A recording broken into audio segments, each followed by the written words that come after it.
Gang, and welcome back. Wanted to go ahead and go over video 2 with you. We're going to be covering the following topics: making a masthead, inserting stories, talking about spacing tips, adding drop caps, and inserting images and doing a text wrap.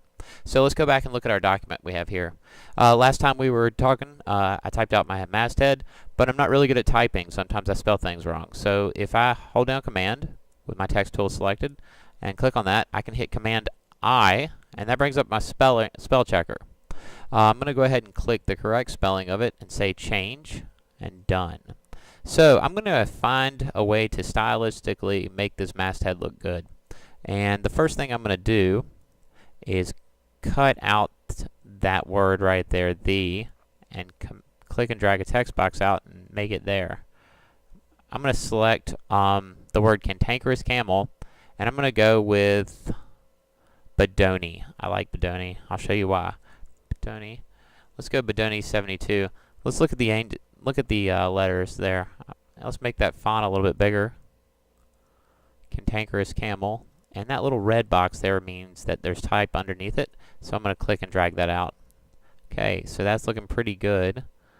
I'm going to click and drag here, set that up, maybe fit that letter right over the word. See how those letters, if I was to look at this area, they fit with each other? That's a sign of a good masthead. How the words and letters play with each other. It's also the sign of a good graphic designer, which I'm not, but let's carry on. Okay, so I'm going to double click on this word, hit Command A. Let's talk about the fill color, which is right here.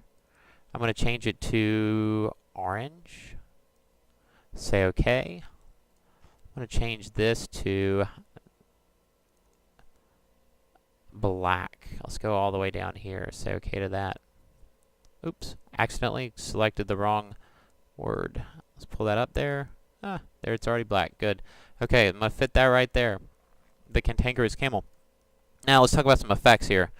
Let's go to Object. Oh, forgot to tell you, the effects panel is right here. If you click on it, we can do all kinds of things. Let's give it a drop shadow. Let's see what that looks like. Let's move this over here to the right and turn on your preview button. See, by default, I don't always like the drop shadow defaults. It's a little too far away, so if I click normal and I bring in the distance a little, it has a nicer little edge to it. Also, yeah, so that looks pretty good. Let's do a bevel emboss on it. That looks really good. And inner glow, that's a little too harsh. Maybe I'll bring that to normal and drop the opacity. That looks pretty good. Maybe just a little. Okay, that looks pretty good. Alright, so if I hit W right now, you can see that's what my newsletter looks like. I'm going to go ahead and click let's create a byline directly underneath this. So I'm going to have one line. Let's give the stroke color. Let's talk about fill and stroke here. See, that's your stroke color, and the other one's your fill. So let's double click on the stroke color, and let's give it a dark color. Say OK. Hold down Option and click and drag another line straight down. Actually, hold down Option and Shift.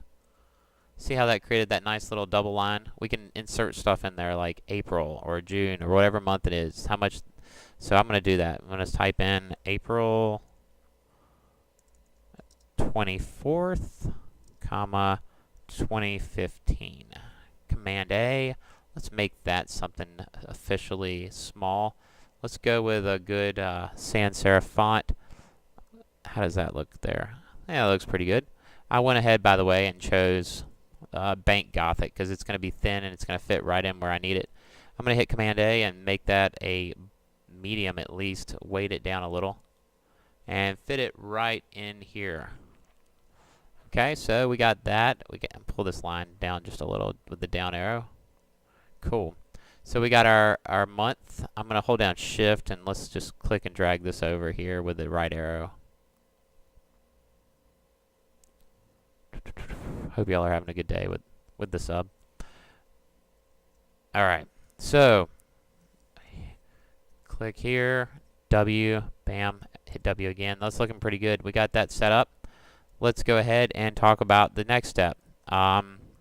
Insert stories and spacing tips. Okay, So, first things first, short command for inserting a story is Command D. Watch what happens. I'm going to zoom in here real quick, and we're going to insert a story. I'm going to hit Command D, and by default, it goes to the place command. I'm going to go to my desktop, search for my Cantankerous Camel folder, find my first story, click on it, say open, and by default it's loaded into my cursor, so if I click just one time at the edge right there, my story falls right into it. It's pretty cool. Let's go ahead and get our other stories real quick. So I'm going to hit Command D once more. Let's go to story 2, say open. The story might be a little bit longer. By default, I want to talk to you about this. I hit, so it automatically put it in the text box that was already selected. I'm just going to hit Command Z, and it's going to fall back into my cursor. I'm going to hit Command minus zoom out a little, and maybe I'll take this story and put it on page 2. You can use a little gray ball in your mouse to scroll down to this page down here. This is actually page 3, but anyway. So if I click one time, it flows. I'm going to click one more time at that little thing right there and continuously do this. And man, this is a big story. Okay, so you remember your secret. If you're in here, we can click and select all our body copy. It's set to 12 points. Let's bump it down to at least 10. Okay, that gives us a lot of room to do some things like insert images and make it less boring. So we got that going on for us. Let's get one more story. Command D it. Find story 3. Say open. I'm going to leave a spot here for text. Actually, I'm going to hit escape real quick.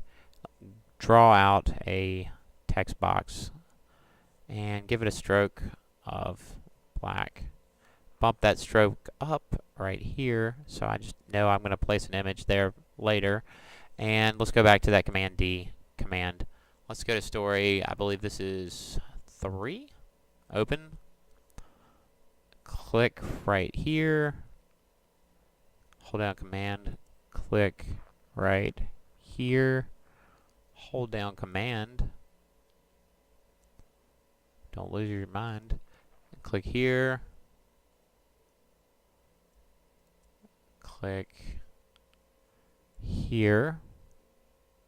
Oh, and it even inserted the image, and this brings up a good conversation. We're going to talk about where we put that image, but let's go ahead and do what we've done in the past. Get our text tool.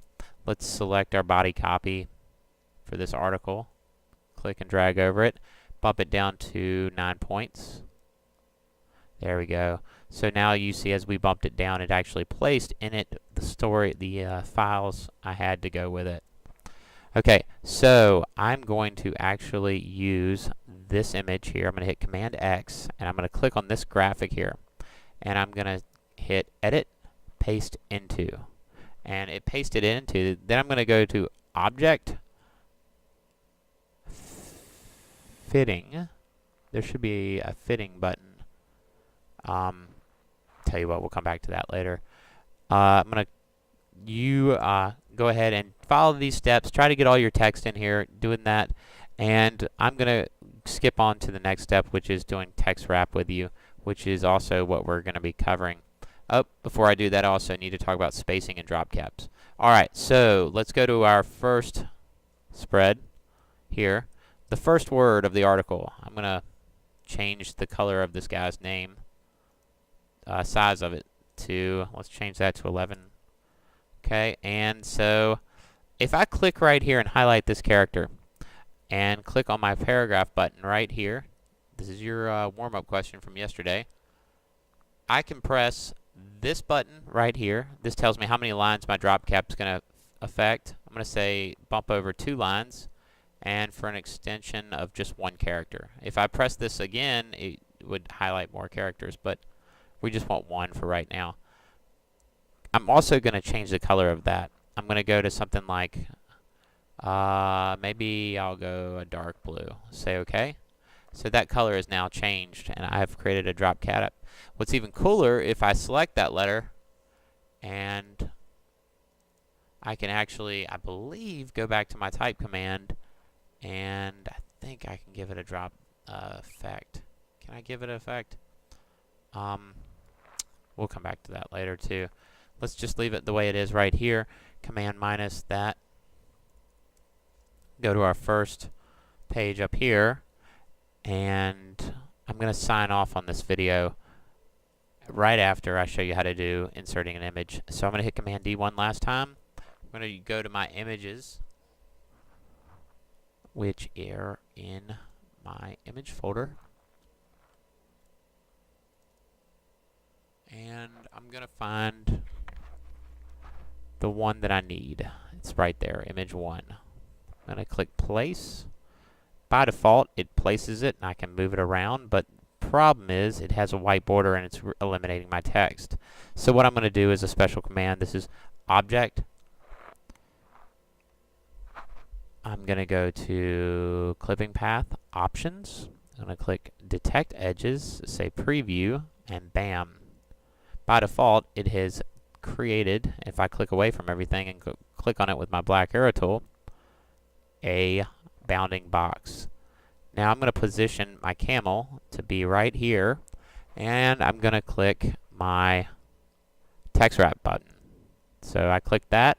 Notice the image is wrapping around my text. Even cooler, why don't we give that camel now a drop shadow. So I'm going to click this button right here. Bam. It's giving it a drop shadow. That's kind of cool, but we got this problem right here. Let's fix that. Let's go to the text wrap box, bump that up a little, and we got that going on for us. I'm not really too worried about the image hanging over, because if I hit W, you can see it's just going to get cropped off. Alright, so there we are. Stylistically, we're getting there. You know how to place images. You know how to do text wrap. Go ahead and start working on it to your degree. If you don't get a lot done, I'll get with you on Monday. Signing off. Make sure you save this. All right, bye.